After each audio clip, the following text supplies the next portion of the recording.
I will always introduce this man the same way. You might know him 15 NBA seasons. You might know him 3-time NBA champion, Spurs, Raptors, Lakers. You may think three-pointers. Nope. Best defender in the open floor of LeBron James and Dwayne Wade that there has ever been. Wow. No one has ever been better at stopping the Dwayne Wade, LeBron James 2-on-1 fast break than a very confusing Danny Green. He has no accomplishment in his career better than that. Danny, good to see you. He's also the host of Inside the Green Room with Danny Green. But thank you for joining us, and forgive me for always doing that to you. But it's the best thing that you did. You did nothing better than that. You were less good at three-pointers than you were at that. I 100% agree, man. I appreciate you always having me on the show. It's a true honor. But yes, that's a hell of an introduction, and the one that I take the most pride in. So I'm glad that I'm known for my defense, and it's specifically that. I was a pretty decent shot blocker, but I was good at guessing. And making the guessing game, I guess, on the 2-on-1 and fast break. So thank you for reminding people that. Yes. Were you offended last night watching Lakers and Timberwolves and seeing two teams shoot 20% from three? I was not. I mean, it was an ugly game. I mean, Lakers came out hot, and I think their numbers ended up dropping toward the end of the game. But, it's weird. Let me say today's NBA. But this year's playoffs has been kind of ugly with low scoring, right? Even Golden State, Houston series was low scoring. Even the Knicks-Detroit series has, except for the game one. Who else the other day was not high? Clippers-Denver, 105-102. So we haven't seen an abundance of scoring, but 95-84, that's pretty ugly for the playoffs. So, I mean, I said I don't mind the not shooting great from three, but we still want to see some good action, some good basketball, some scoring from the mid-range. And we've seen that from Kawhi. We see that from, KD and other guys that do mid-range. But yes, definitely want to see some more scoring in these games. If you had to bet and be right, Kawhi will be standing at the end of these playoffs healthy. If I had to bet? And be right. Yes. That's something that I definitely hope for. I mean, I'm happy for him. I'm happy to see that he's playing and he's good. It's been a while since we've seen him healthy in the postseason. We're trying to remember the last time that we've seen it. I remember the bubble, and then after that, I'm trying to remember if he got through the postseason healthy. So that was 5 years ago. If it's your money, it's hard to make that a probability. It's hard to bet on that, is it not? Because I'd like to. It is, but I'd put my money on it. He looks good right now. In the past, I would be like, because he also took some games off this season. Like his body, I think, has gotten the proper rest where they monitored. Because the other times that he gets hurt in the postseason, he played the full season, or he played a good amount of the season. I think he took the right amount of games off this season to be able to be fresh enough for the postseason. So I would put my money on it. Danny, I've been trying to get this take off the ground, and I cannot do it. Nobody will co-sign it with me. Nobody will allow it. I want to argue that Jokic is the best offensive player in the history of basketball. Ooh, I could put him in the top five, maybe. No cosign on that. No cosign. I don't think I can cosign fully. I can put him in the top five because to me, and I'm biased because I have to guard the big men, right? And I mean, we've seen Russ do triple-double thing, but scoring alone, like in my time, obviously I never chance to play Michael Jordan, but he's number one at scoring. And then for me, behind him was Kevin Durant and James Harden. Just at scoring, because those guys could unbelievably score, and he can too, but he does more than just score. Hence the best offensive player. I'm doing all of it. Efficiencies. I'm doing all of it. It's not just scorer. The best. I mean, Shaquille O'Neal. I'll put him at the best big. Well, but that's not what I want. That's your lane. No traffic in that lane. I don't want him as the best big. And when you're talking about guarding him, you might be able to stop whatever it is Michael Jordan and LeBron James and Dwayne Wade are doing in the open court on a 2 and 3 on 1. Jokic, you're getting stuck in his belly button. Yeah, I don't know if I'm stopping Michael Jordan though. That's a that's a tough one. Even Kevin Durant. But yes, he probably is the top best offensive skilled or scoring or offensive player big wise center position. Too many words.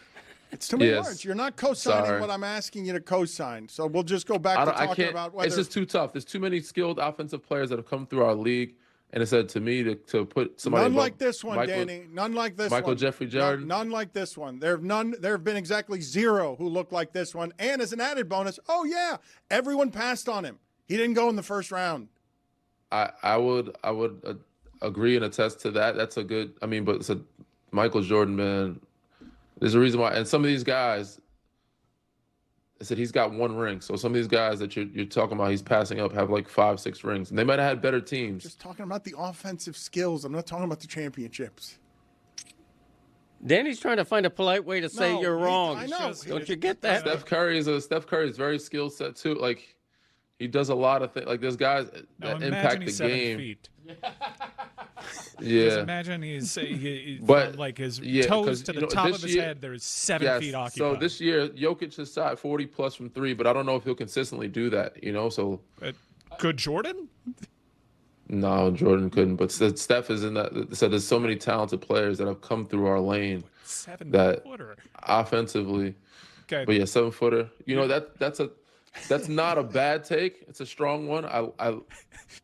I'm more in agreement than I am disagreement, but it's hard for me to fully commit to that until I do some more research. He's second in the NBA in assists. He Danny, I distributes need like to Chris change Paul. your mind. Can we change your mind? I need to badger you until you change your You mind. guys are pushing me there. Yes. Yeah, too You are often in pushing me. sports debate, people just stick to their take and don't say, you know what, you've convinced me. I may venture to say this is that time. Danny, Let's just show As the this world. time goes on, I'm getting more and more convinced because, yeah, we haven't seen anything like it. We haven't seen anything like it. Danny, shot for your life, Jokic or Jordan? I'm going Mike. Yeah, on progress. It's just been I'm going Mike. End of No argument. disrespect to Jokic. So they're both very good players, but I'm going with Mike, and even Luka is a guy that we might be able to put in that conversation. I want to talk as about one of the Luka. best. I want to talk about Luka. Stan says he's the best offensive player ever. Stan Van Gundy says that Luka is the best offensive player ever. But I want to get your take on Mazzulla the other day. Tatum's doubtful, and Mazzulla the other day just said, "Get up," because he was writhing around on the floor. But he's actually doubtful, so he was hurt. How's that one going over with your star player? That Mazzulla's a little bit of a crazy person. I mean, it depends on how Jason. I feel like he's a kid that can receive constructive criticism well, and was his pops or his parents from the old school times. That's just how it was. You know what I'm saying? You break a finger, you got 9 others. Get your ass up, get back in the game and play. So I mean, I loved it. And to me, I don't know exactly what he's hurt. It was a wrist, right, or something like that. Or I don't think get up is constructive criticism. Tony's back there Hey, saying get up, Dan. Tony played through a rec sprained league thumb game. last He night. got a sprained thumb and he kept playing through it. 15 points in the second half. Let me explain it to Danny. So Danny, I was on the block and I was waiting for a pick and pop. Guy goes to pick. My thumb gets caught in his shirt, yanks it back. Right, I had already had 20 at that point. Had to come out. He was hot. Come on, I was hot. I had already hit like 4 or 5 threes. I came out of the game, had to tape myself up real quick. But guess what? Second half started. I came back in, had another 5, You're a 10, warrior. 15. Yeah, Like he's a that. dog. Get up. I'm get with back you on up. that. Listen, He's got that dog inside him. There's not many injuries that should keep you on the floor for that. Like unless you tore an ankle or knee, said I don't know what his I didn't see with the injury, but I thought it was his wrist, right? If I'm not mistaken. Landed on his wrist something- wrong. Yeah. Yeah, so his legs are fine. Like your legs are fine. And I'm not saying that. I'm not trying to like downplay his injury, but Joe was like, "Look, man, you're not shot. You're not dead. Get up. We can look at this wrist on the sideline. We can look at it over here." Yeah, and I think that's just part of him being raised from the old school and trying to let the new school generation, like you guys are soft as hell. Get the hell up. Like you don't need to be laying on the floor that late. And I get some guys like to sell the call, like to sell this, make them look at it, make them see, because sometimes you won't get them to review a call unless you sell it. But I mean, if I'm coaching any of my kids, I'm telling them get the hell up. But that might not go over well with superstars in NBA. Well, it's not constructive. 40, 50 Get up million is dollars a not year. constructive criticism under any I circumstances. won't put it in that. I won't Well, put you it in did. that category. I would say that he's a kid that can take criticism, and he can take. I'm not saying this is constructive criticism, but I think he can take that type of tough love and treatment, and is okay with it. I want you. Maybe I'm wrong. No, I could be wrong. I think that you have some expertise here that you can help us understand Kawhi Leonard a little bit better than most, having been a champion with him.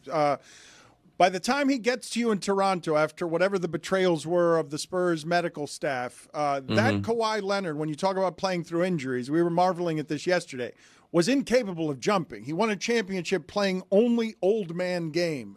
Could you notice, what story can you tell us from that that would give us the insides of, you have no earthly idea how hard it was for him to win the championship when he couldn't jump in an NBA Finals game?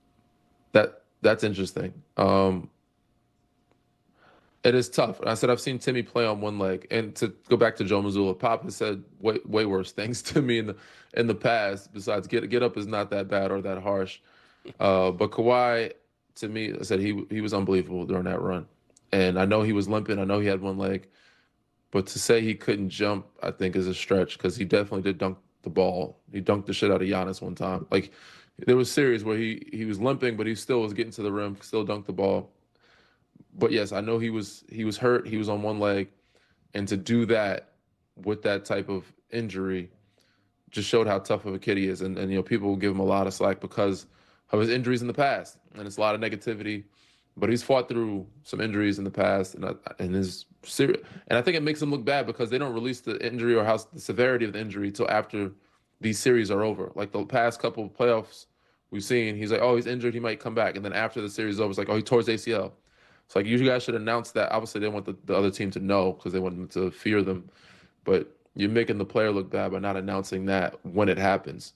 But he's a kid that can fight through, injuries. He can fight through, pain. And he's shown it and proven it before, so I never doubt him.